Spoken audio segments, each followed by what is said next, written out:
TSN's Motoring 94 is brought to you by Quaker State. Quaker State, one tough motor oil. And Midas.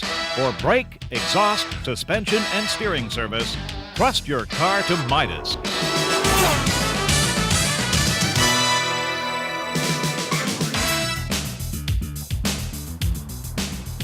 Recently, a member of the motoring production crew was walking his dog in this park.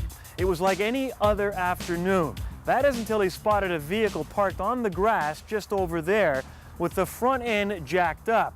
It seems somebody thought this would be a great place to change the engine oil. Well, not only did this dope leave his oil containers in the park, he also left the used oil, which he drained into the ground. Now, of course, these are the same jerks you see driving on the highway, throwing paper cups and other garbage out the window. Now, we like to think these are isolated incidents, but they're not. As we saw on last week's program, close to 150 million liters of used oil goes unaccounted for in this country each year. And the finger is being pointed at the do-it-yourselfer. Well, this week we explore how you and I can help solve this growing problem. Over 1 billion liters of lubricating oils are sold in Canada each year. It is estimated that 50% of this oil is lost through use. Of the remaining 500 million liters, 350 million are now collected and managed through re-refining, as well as fuel programs such as road oiling that is carried out in prairie provinces. But still, 150 million liters of used oil is unaccounted for. There are no regulations for used oil collection in Canada, with two exceptions. There's only two provinces in Canada right now with actual regulations on the table. One being BC that had the first regulation, and then PEI has followed.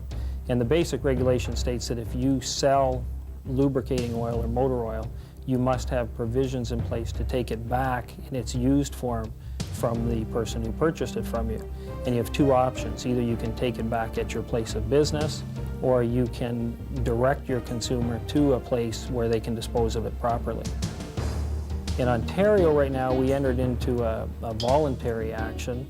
This goes back into actually August of '92, where the industry got together and came to an agreement on a voluntary basis that we would set up depots by population to try and get a broad coverage in the province. And to date, we have about 325 depots set up. The frustrating part that we have as an industry is that we go back into '92 with this, and the voluntary action was really entered into from the standpoint there would be a regulation following in roughly July of '93. And that was stated by the Ministry of the Environment at the time.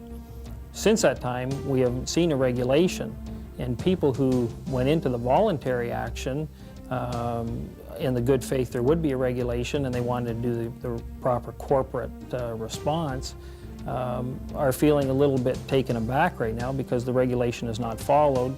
Their costs of recovery have gone up because they are taking back this used oil, and people who did not choose to get into the voluntary action, their costs have stayed the same, and they're really shirking some responsibility.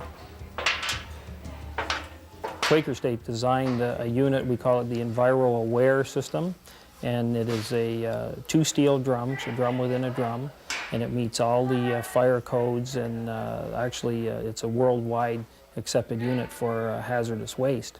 And this unit was designed to allow the small retailers, similar to like the auto parts stores where we do a lot of our business in this country, and we offer it to them, and they then can now accept oil from the do-it-yourselfer. It holds 205 liters. There is a plastic top on this that you dump your oil into, and you can inspect it before you drain it into the tank. And you're only allowed to come in with so much oil at a time. You have to monitor it. I have to have them sign a logbook that it's not contaminated. Bill Dixon purchased a barrel for each of his two auto parts stores. Yes, he is concerned about the environment, but first and foremost, he's a businessman. It doesn't appear to be a very good business deal at all. It's a voluntary thing. We're not allowed to charge anybody for disposing of the oil. Now that's all well and good if everybody is taking the oil back. Therefore, we may be paying for disposing of somebody's old oil that they bought at a mass merchandiser or discount house who doesn't take back the oil, and they're buying the oil at a cheap price, and we end up paying the cost of disposing of it. I would love to get into it. I still want to do it. I want to do it for the sake of the environment, and I want to do it for service to my customers, etc. But the government's got to do something about it. They've got to enact some legislation to make everybody who sells oil responsible for having it recycled or disposing of it. We have to have much better cooperation at the federal level. As an oil company, part of the frustration we've experienced is that this used oil issue falls into the various provincial governments. And therefore, as a company, you're dealing with every province and their own ideas. So to try and get a consensus or some uniformity across the country has been very difficult. And if the feds would try and mandate, and I don't know if they can according to all of the politics, but if they would show better direction to the provinces and recognize the problems we have and say this is the way we think it should be done and let's do a system for Canada versus trying to come into every province and reinvent something. And we need some better cooperation among the government officials and less red tape in order to put some systems in place.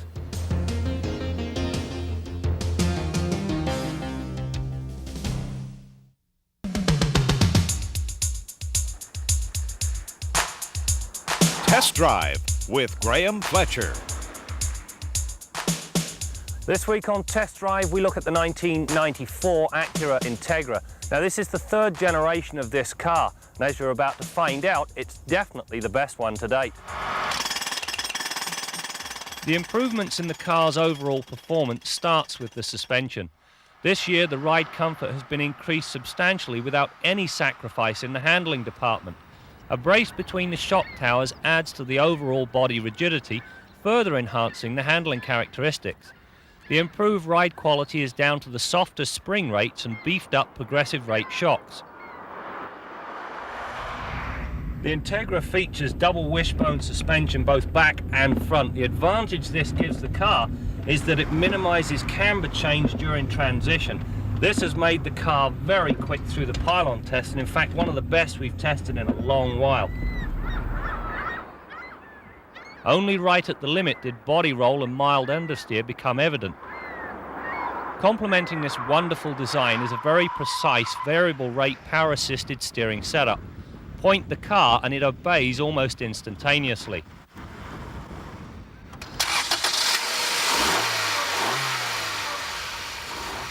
What makes the GSR such a scintillating performer is the Vtec engine.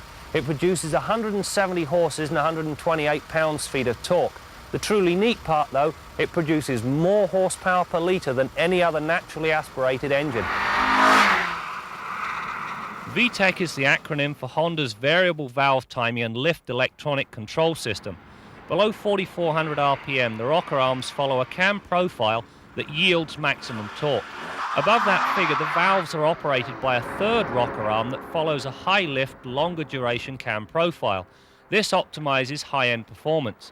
There is also a dual-stage intake manifold which exploits these better breathing characteristics. During the acceleration test, this setup worked to perfection. We clocked the 0 to 100k time in just 7 seconds. Matched with this engine is one of the best transmissions available in a front-wheel drive car. The throws are short and the feel precise. Combine that with a nice light progressive clutch and you have one easy car to drive. Stopping power is supplied by a four-wheel disc brake system that comes with Honda's own anti-lock design.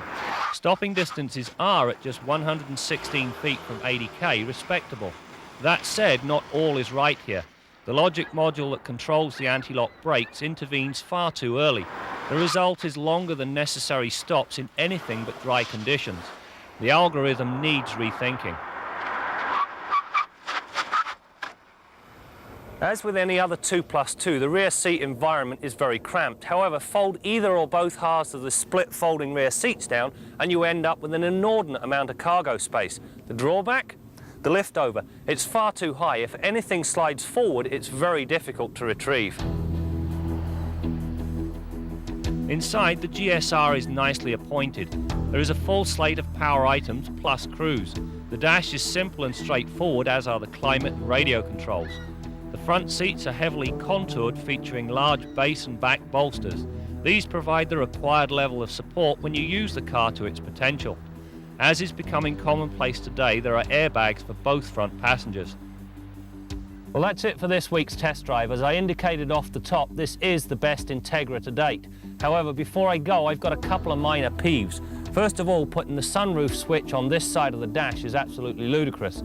The other thing, at $25,500 for this car, it isn't cheap.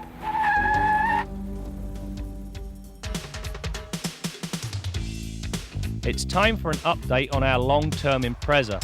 One of the important things with any car is the thought that's been put into the underhood layout. On the Impreza, all routine maintenance items are clearly marked in bright yellow.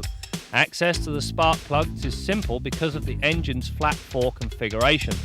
Replacing all of the bulbs is accomplished with ease. Most simply require the removal of a cover plate.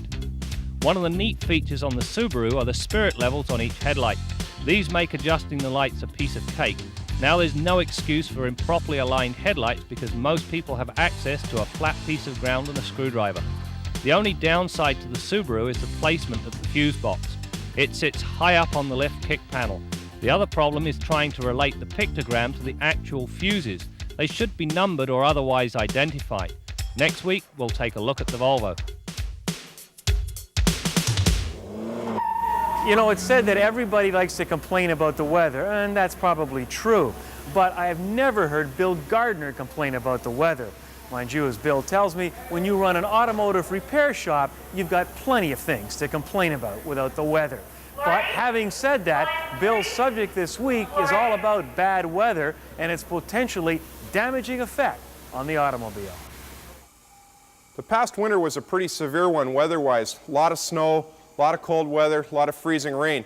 And those are all things that may have exacted a pretty heavy toll in your car's suspension. So now's the time you want to have a look at it and inspect it to see what kind of damage may have occurred. Now, if you've maintained the car as far as doing regular grease jobs, it's quite possible it's come through the winter without any damage at all. And we're going to have a look at this Pontiac 6000 today and show you a severely worn ball joint. Now, on this side of the car, the lower ball joint in this car is nice and tight. As I grasp the bottom of the tire and try and move it left and right, it's nice and tight. I'm just flexing the tire carcass a bit, but there's no movement in the ball joint.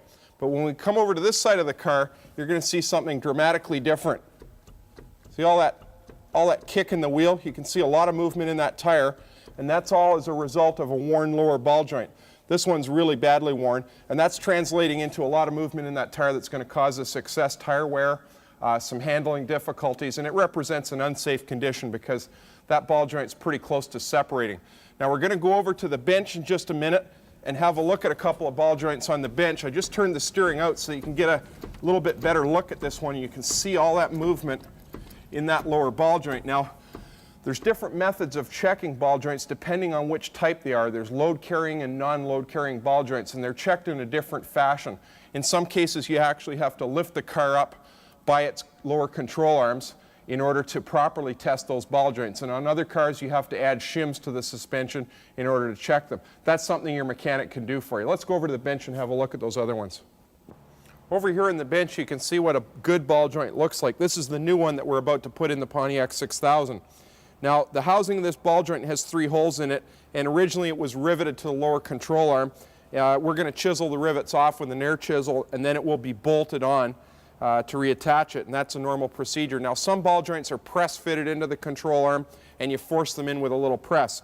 Now, the way this part derives its name, of course, ball joint, at the bottom of this stud is a ball, and it's trapped into the housing of the joint here. And there's the normal motion of that ball joint right there as the suspension moves. And as we turn the steering, the ball joint stud has to swivel in the base of the joint in order to allow our front wheels to pivot left and right. Now at the bottom you can see the grease fitting. That's where we apply the grease to lubricate the joint, and that grease is also going to flush out contaminants like water, grit, and salt that can enter the ball joint as a result of road splash. Now I put a little rubber hose on there just to protect the stud while I was grabbing it with the pliers, but there's the rubber boot that goes down over the ball joint to protect it and keeps the grease trapped in there, keeps the water out. Now some cars and light trucks have what we call lube for life ball joints. There are no grease fittings, you can't re-lubricate them. In that case the ball joints are very well sealed to keep the water and dirt out and keep what little bit of grease was put in at the factory inside. But in most cases the ball joints are greasable on many vehicles, and if they are, you should be careful that they're properly greased. Now traditionally you grease the ball joints and the rest of the suspension when you do an oil change, but when you get a sloppy winter like we just had, it's quite often important to do a grease job in between oil changes. That'll do two things. It'll re-lube that joint and it'll chase some of that water and dirt that may have been driven in there from driving through all those bad conditions. Till next week, I'm Bill Gardner for Motoring 94.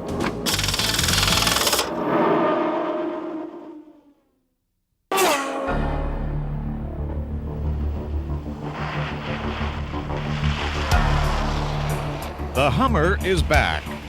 Originally produced for the United States Army in 1983, the Hummer became available last year to the civilian market.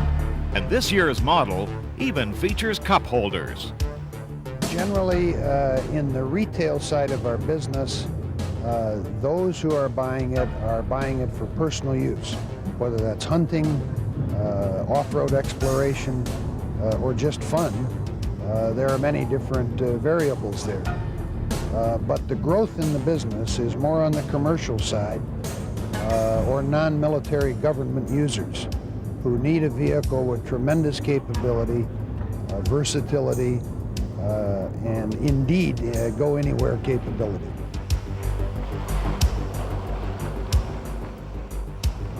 It's a 6.5-liter General Motors diesel V8 engine, a General Motors 4-speed electronic automatic transmission. So it has commercially available components that you would find in a normal vehicle, passenger car or sport utility vehicle. It drives extremely easily. It has independent suspension, and while it's a big vehicle weighing nearly 3 tons in some applications, it's as easy to drive as your passenger car. The price ranges from about $40,000 to $65,000 US, depending obviously on the level of equipment, the options, and you can equip this vehicle as you would virtually any passenger car built with the same kinds of features.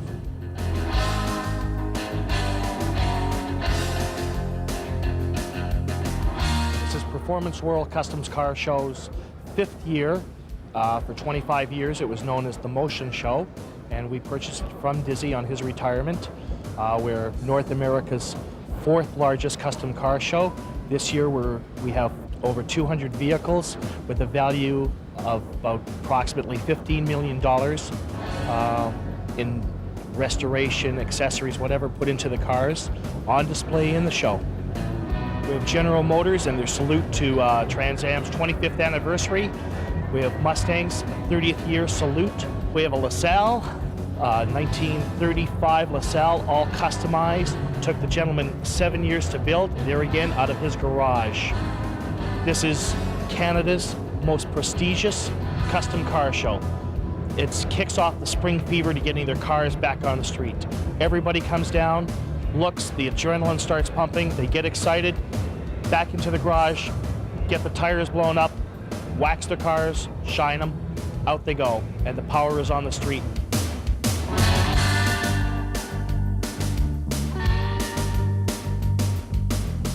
The car originally was a 1953 Buick. We spent approximately 20 months to make this creation. The name Nadine came from Kim Basinger that was in the movie Nadine. So we kind of like Kim Basinger, so we took the name Nadine. It's a 1979 Lincoln. It's a town coupe. I've never seen another one done. There's never been any other Lincolns done. I always thought it would be a nice custom to make.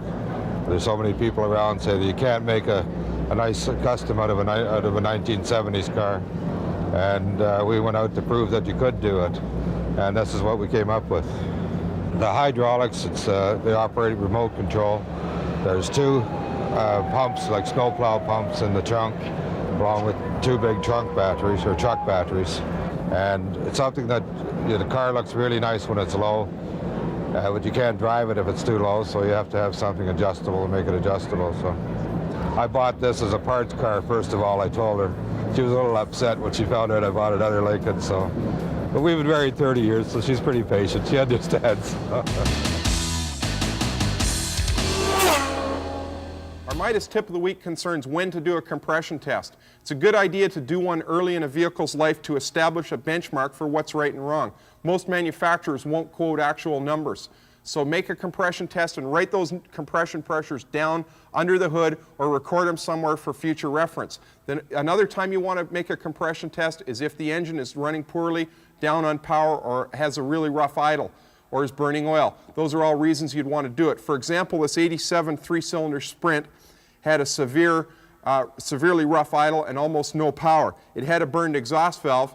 He just had it at the dealer and paid $106 labor plus parts for a tune-up that was a total waste of time.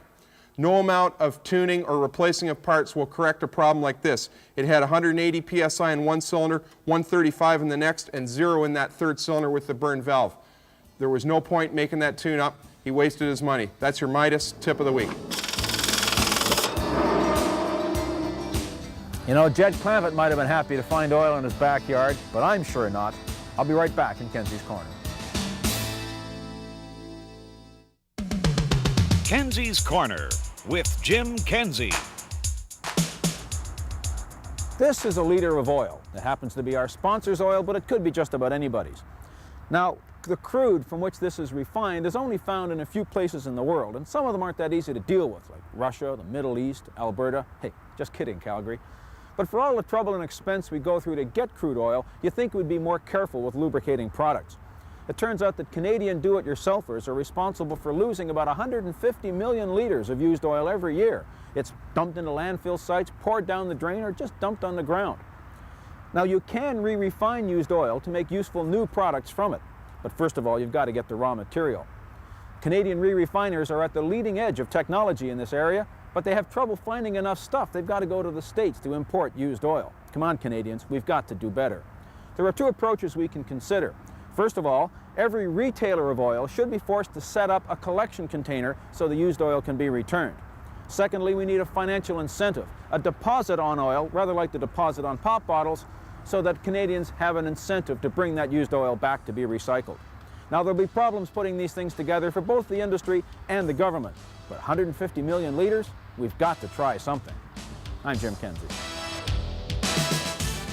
Oil is the lifeblood of the engine, but as we've seen, this old stuff can be pretty dangerous. And if we can recycle our old soup cans, why not oil? As we've seen, the technology is there, the oil companies are on side, and while I'm the last one to invite more government regulation, it is up to the governments to give Canadians the opportunity to conveniently dispose of this used oil. They're doing it in Prince Edward Island, and they're doing it in British Columbia. Hey, us humans created the problem. It's up to us to solve it. That's it for now. We'll see you next week for more stories about cars and the people who drive them. TSN's Motoring 94 has been brought to you by Quaker State. Quaker State, one tough motor oil. And Midas.